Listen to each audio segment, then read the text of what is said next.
come on in. Yeah, take a seat, please. Hi, how are you doing? Yeah. It's been quite gloomy today. Yeah, it's that transition time. You know, it's quite moody here around this time of year. But how are you feeling? How are you settling in? Okay. Yeah, that sounds nice. You got a garden view in your room. You told me last time. Yeah. Yeah. Cool. Great. So thanks for coming. As we said, we try to meet at least every 2 weeks. That's a fortnight meeting, and we try to have a conversation about where you're up to with your progress. If you have any questions, if you have new ideas, we can discuss that as well. So basically, this is the time in the kind of supervision arrangements between us that you could use for any purpose that you feel would benefit your progress with the thesis. Yeah. Okay. Sure. Take your time. I'm also gonna need to grab your files. Make sure I have the right notes.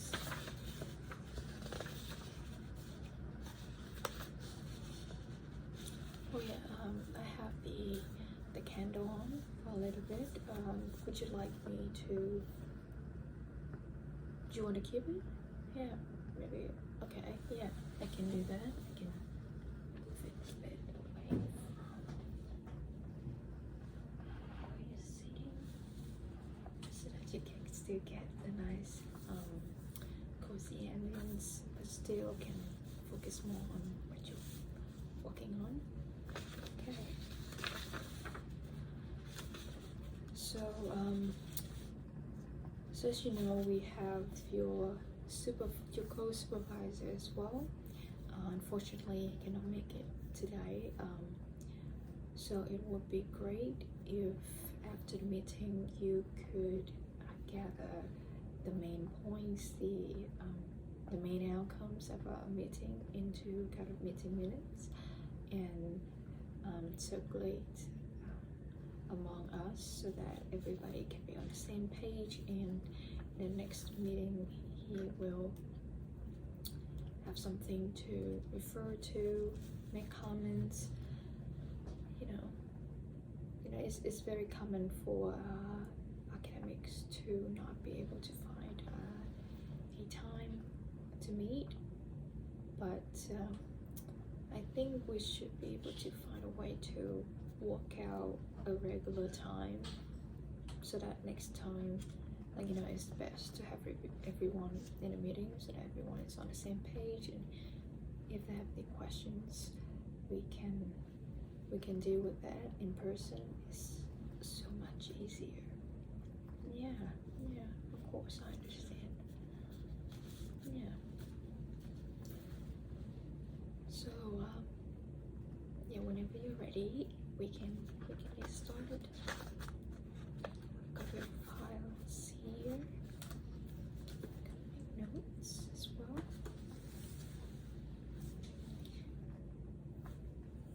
Okay. Yeah.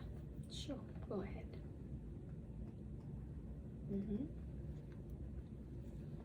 I see. Which theory are you talking about? And because I recall we had in mind a couple options. Yeah. Okay. No, that's totally fine. That's our expectation. As you read more on the topic, as you explore different interpretations, different developments of a particular theory, your understanding would evolve and you will be able to make a better connection, better make the sense out of a theory, to know better whether it will fit into the scope of your research or not. Is it suitable to address the research questions that you're asking? Yeah, that's totally normal. It's very natural process for you to identify new aspects of a theory. Yeah, of course. Yes, and yeah, you find new theories as well. Yeah, that's great. So you've been working on it. That's awesome. So tell me about this new theory that you're looking into.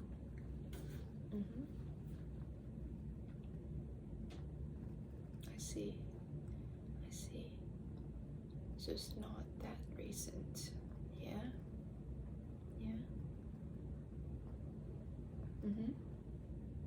So many people have discussed it and applied it in different ways, in different contexts. Yeah. I see.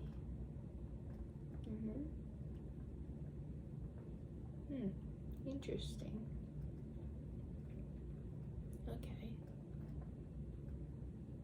All right.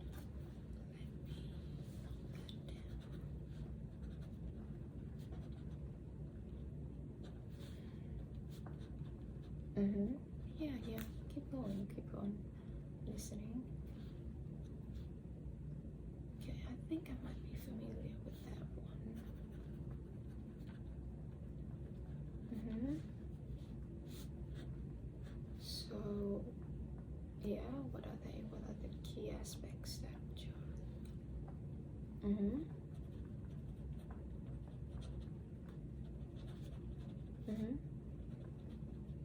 Makes sense.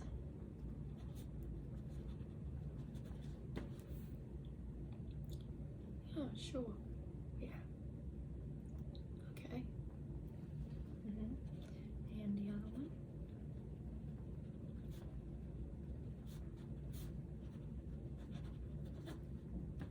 Let's see.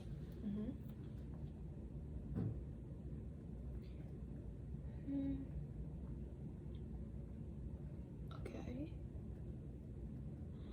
Can you see any connection between this theory and the ones you were looking into a couple weeks ago? Yeah. I mean, the relevant aspects of the previous theory that you thought would be suitable. Yeah. Okay. So are you thinking switching completely into this one, or are you trying to kind of build a theoretical framework that could combine the two theories together, complementing each other to address your research topic, your research questions more comprehensively?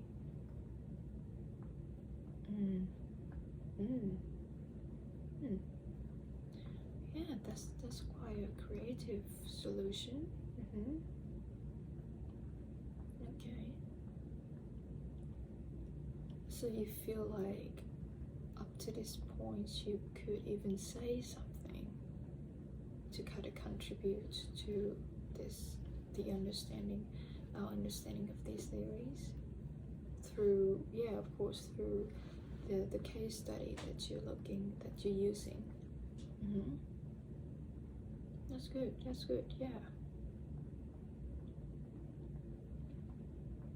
Okay.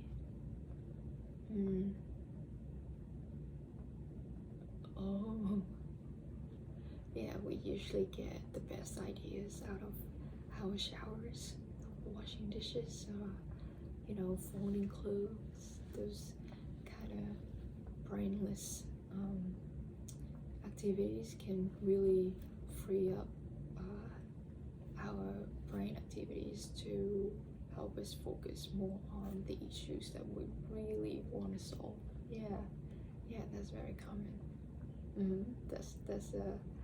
It's a very common phenomenon. Yeah. Okay.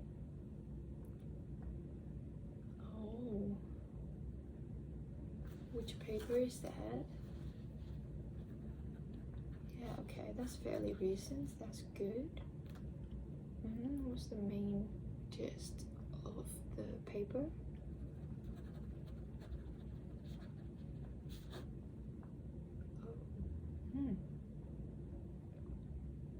Oh. I see. I see. It's also quite common that as you develop your understanding, you find maybe part of what you're trying to look for has already been addressed in one way or another. It's not a bad thing at all. It is, as I said, very common, very normal, and it's also helpful for your understanding as it gets more and more complicated, yeah, more nuanced. I see. So you even think of changing your topic altogether? Okay. Yeah, let explain it to me a bit. Yeah.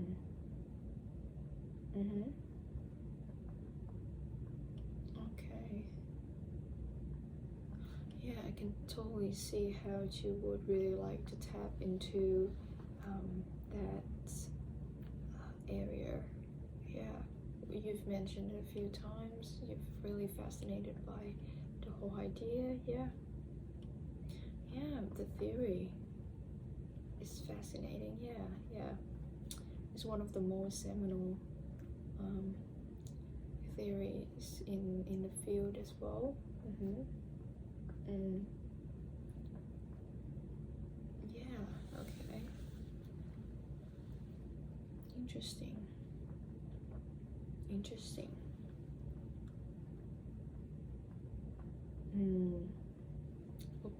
Of course, the your interest, your attachment, and your passion for your topic is very crucial to this research process as well, because as you know, this is something that you have to work on, deal with for quite some time.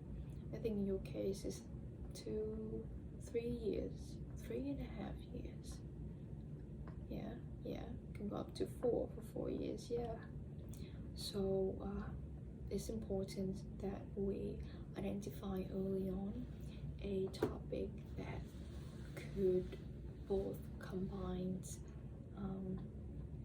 combine your interests, something that you wouldn't mind working on day in, day out, long term, like for a substantial period of time, but also it needs to be a topic that can utilize your strengths, your existing strengths and knowledge base, because much as we would like to learn new things and read more about things that we don't know yet, it's important to keep in mind that even though 4 years sounds like a long time right now, it is a very sophisticated, then I wouldn't say easy, project.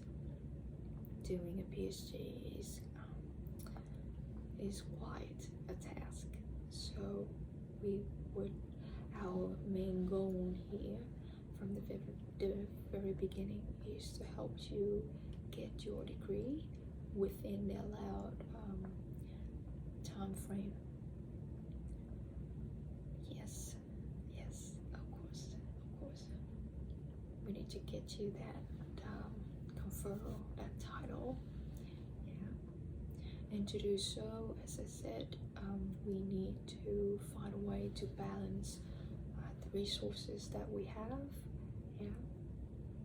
if we had, let's say, a decade, you know,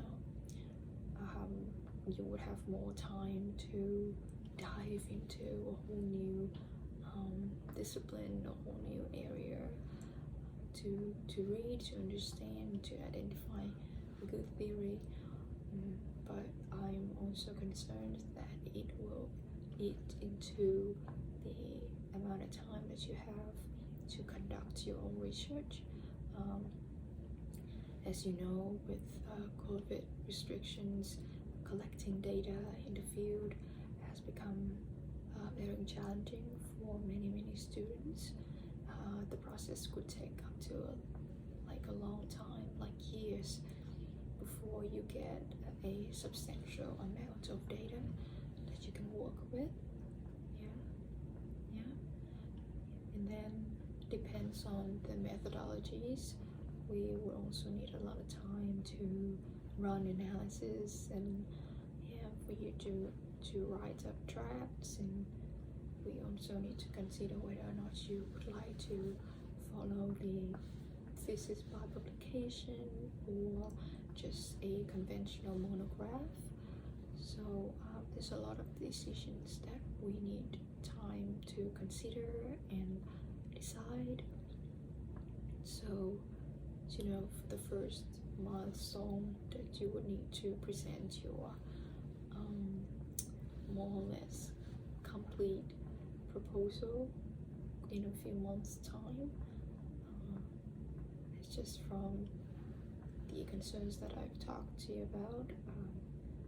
I might have some reservations about switching to an entirely new topic compared to the one that you proposed at the beginning and gain acceptance to the program.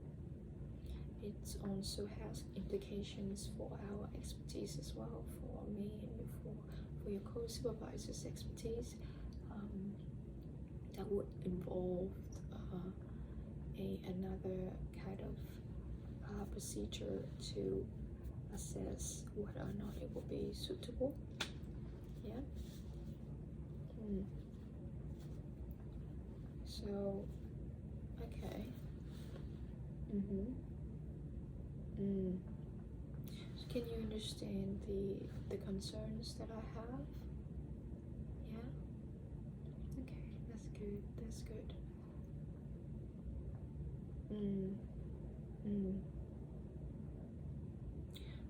Yes. Yes, of course. Yeah. Modifications to the original research question would be very, very vital, very crucial to this moving forward.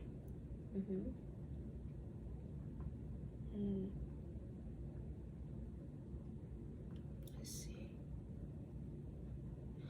Honestly, I wouldn't worry too much about the exciting qualities of your research question. The process at this stage, your research questions are more of a guidance for you to review the literature, to read around, to get an understanding of what has already been said about this topic.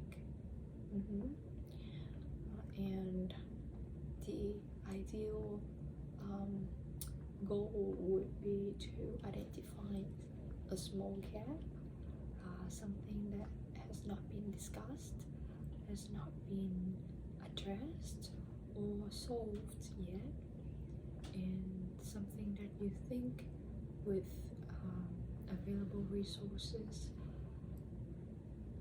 at the institution you would be able to answer through your PhD.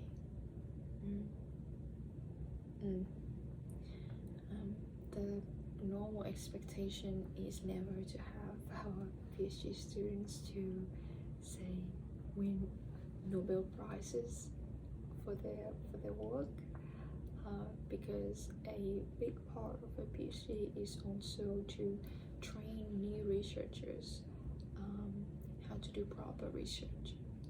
So there's a big part of this program is also to teach you, to train you to become a responsible, capable, a well-informed researcher with necessary skill sets. Rather than expecting you to come up with groundbreaking ideas in research. So if it happens, that's awesome. But I don't think it will be helpful for you to pressure yourself with the ideal, desire to come up with something extremely groundbreaking, extremely unique at this stage. So as I said, at this stage is more of a guide, guiding questions, rather than the official research question that your research will answer in the end. That can always change as well when you start collecting data, you analyze them, and you understand better what the data is telling you regarding the topics that you're investigating, and is absolutely perfectly fine for you to modify your research question very later in the stage, in the process, to more accurately reflect what your research has to offer. Yes, I understand. Yeah, it can feel a little bit anticlimactic. Yeah, but it's important to know that this process is not always straightforward. It's not a straight line for you to follow from one step to another. Sometimes, or oftentimes, it requires you to reflect on your previous decisions in light of new information, and decide whether or not it's still a suitable approach, still a suitable way of doing things. It's important that we adopt a tentative, attitude to everything that we're doing here. We're open to changes, we're open to new interpretations. That's an important lesson for young researchers, because research is not about confirming your theories, not about trying to self-fulfill or look for what you want to look for, right? So being open-minded to all the possibilities that your data could lead to is an important mindset to start with, so that you can be fair, you can be rigorous, you can be impartial and ethical in your approach, so that your research outcomes are as unbiased as possible. We all have biases, of course, but as researchers, we really need to learn to be transparent, to identify them, to be aware of them, and to do the best, to try our best to not let our biases influence the way you collect data. So that's your research method. For example, if you decide to go for surveys, for interviews, you need to make sure that you're not asking leading questions. For example, you're not clouding your questions with your own biases. That's also very important. And at the same time, when you have the data, it's important not to let them influence the way you interpret the data, right? So up to a point, our our personal interpretation, our personal, preferences always play a role in the research outcomes, but we also always try to be as transparent as possible when we declare limitations and things like that. Yeah, okay. Good. I'm glad to hear. It is a very new experience to research students. It's a very different process to say your master's thesis or dissertation. It involves a much higher level skill set that I wouldn't expect you to be masterful at so early in the process. So that's also part of my job. Yeah.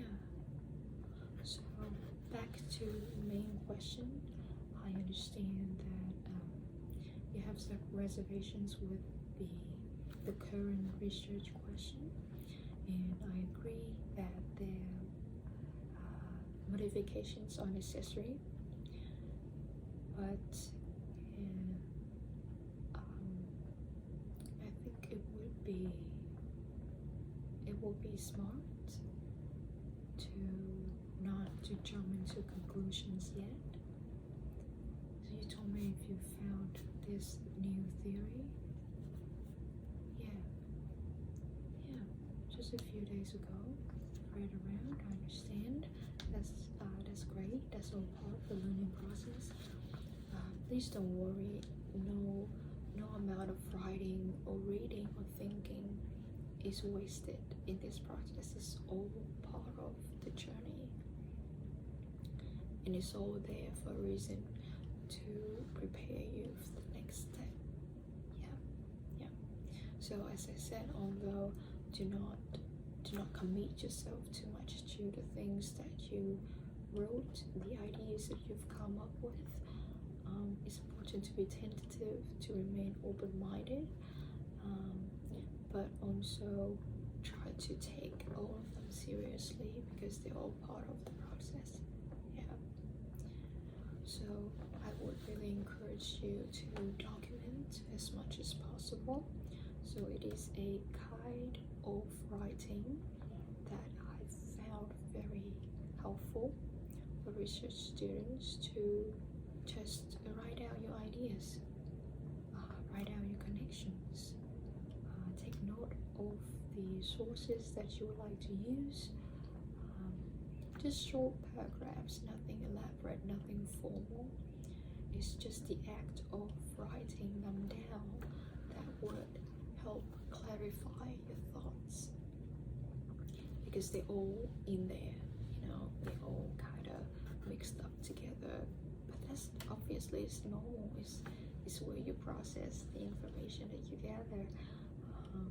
So that's why we need a separate process where you can put them onto paper, you can look at them, you can arrange them. So that's why if you can do that on your iPad, on a word processor instead of paper, really depends on your working style, what your preferences are.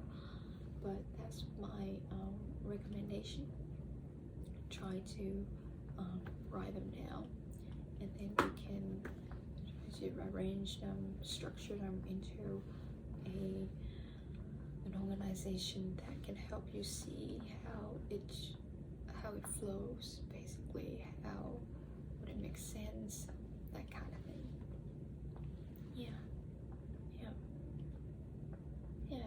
Yes, exactly like that. Yes, very good. So yeah. Okay. That's a good plan. We, as I said, I would really appreciate that you circulate meeting minutes to all three of us. It would really help in the long run that we have a record, not just for meetings but also for any sort of difficulties, any sort of delays, anything that you feel impactful or important to your progress, no matter how small it may seem compared to getting the PhD. It's very worthwhile to take notes, keep a record, try to involve all of us if possible, so that later on in the process, if we need to apply for extensions, breaks, anything of that sort, we have the evidence, we have the record. That would make it very much easier for everyone to understand, to kind of get caught up, be on the same page. Yeah,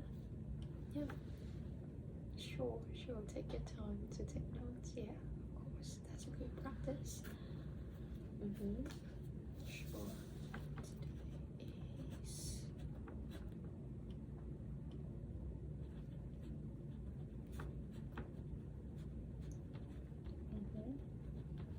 yeah, time flies. Yeah, of course. That's right.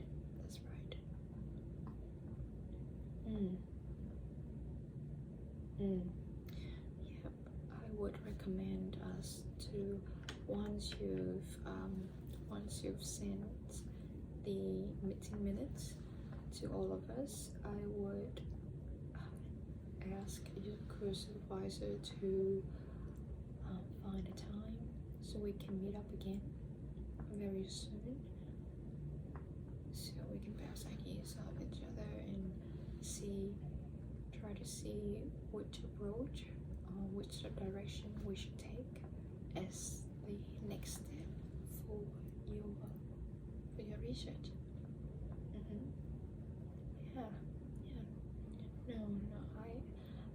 It's my job, it's my pleasure to be helpful to you, and I'm glad that we've talked about this, and I'm glad that you understand my concerns.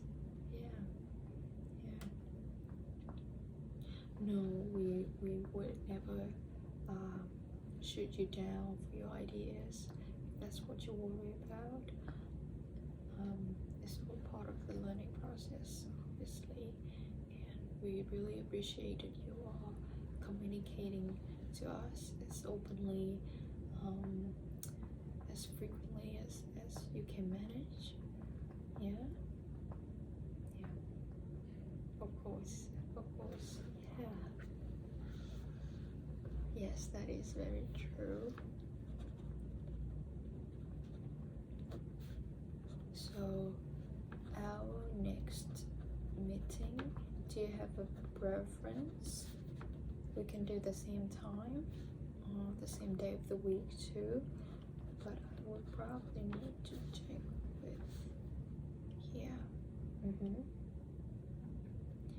we would let you know. But so what is your day structure normally? Do you work 9 to 5 or more flexible? Okay, that's good to know. I'm taking note of that. Yeah, so your task for before the next meeting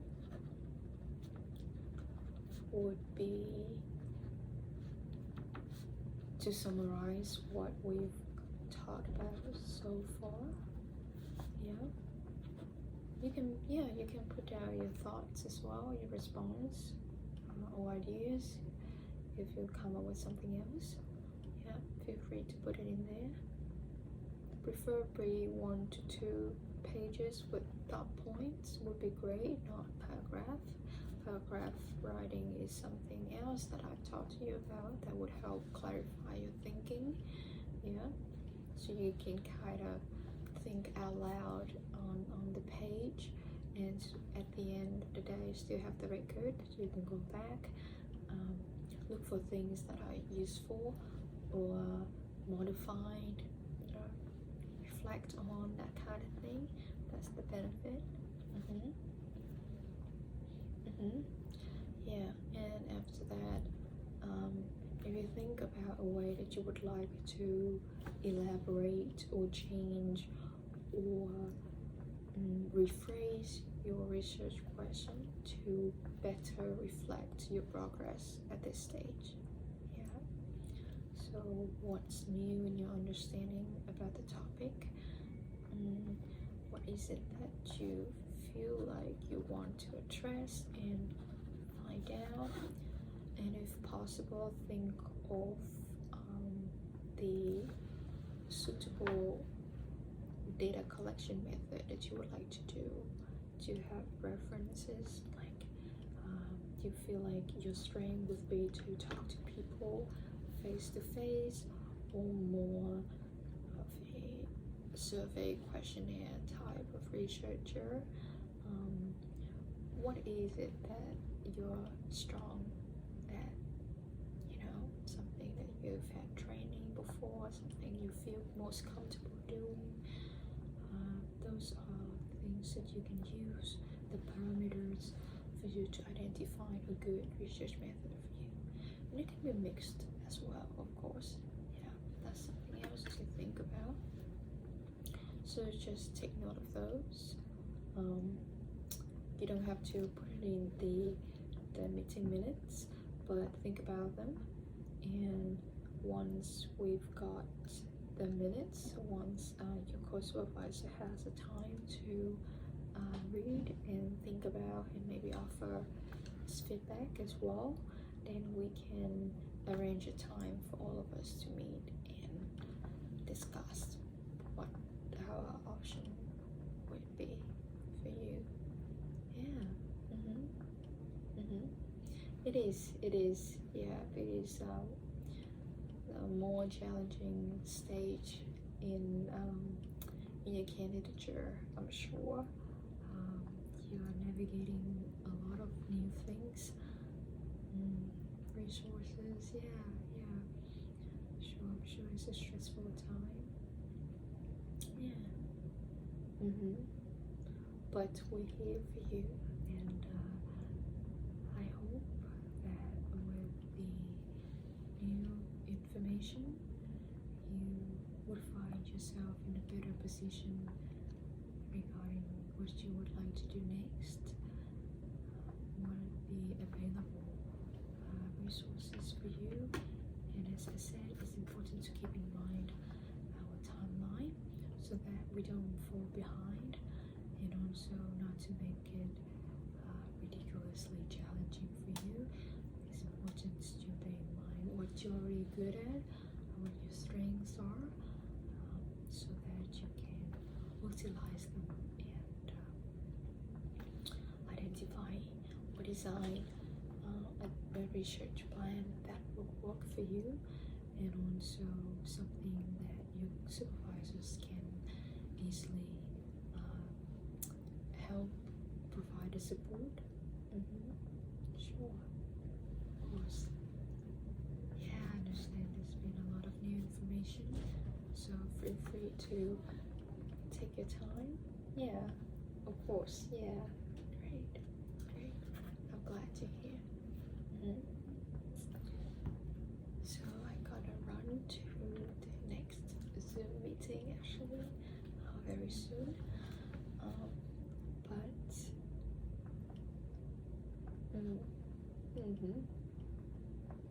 Pleasure is all mine. So I feel like it would be good for me to be honest with you. Any concerns or reservations that I have regarding our plan, so that we can move forward on the same page. You don't have to read between the lines, but I don't feel it necessary to make it difficult for you than necessary, so that would be my general approach. And you feel free to communicate with with me. If you have any concerns as well, if you feel like something is not really working out for you, in terms of our arrangements, feel free to let me know sooner rather than later, so that we can modify the changes within our powers, of course. Yeah.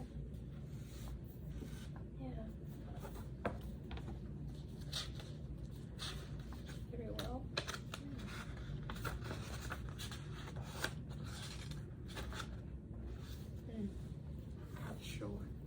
Sure. All right. You enjoy the rest of your day. You can go take a walk in the gardens, if possible, to kind of clear your mind. I know from personal experience, you wouldn't want to do anything else for the rest of the day after meeting with your supervisor. Yes. Yeah. That's totally normal. You need time to digest all that information and energy as well. I understand. But I hope it wasn't too stressful for you. I understand bringing up that kind of suggestion to make such a big change was a bit stressful.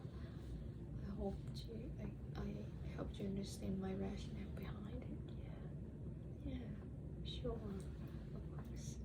Yeah, or have something nice to eat or drink, take a walk, go pet your cat, see if that's what you need, and come back fresh.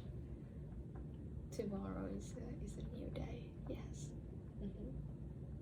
Sure. All right. Thanks very much, and we'll be in touch. Yeah.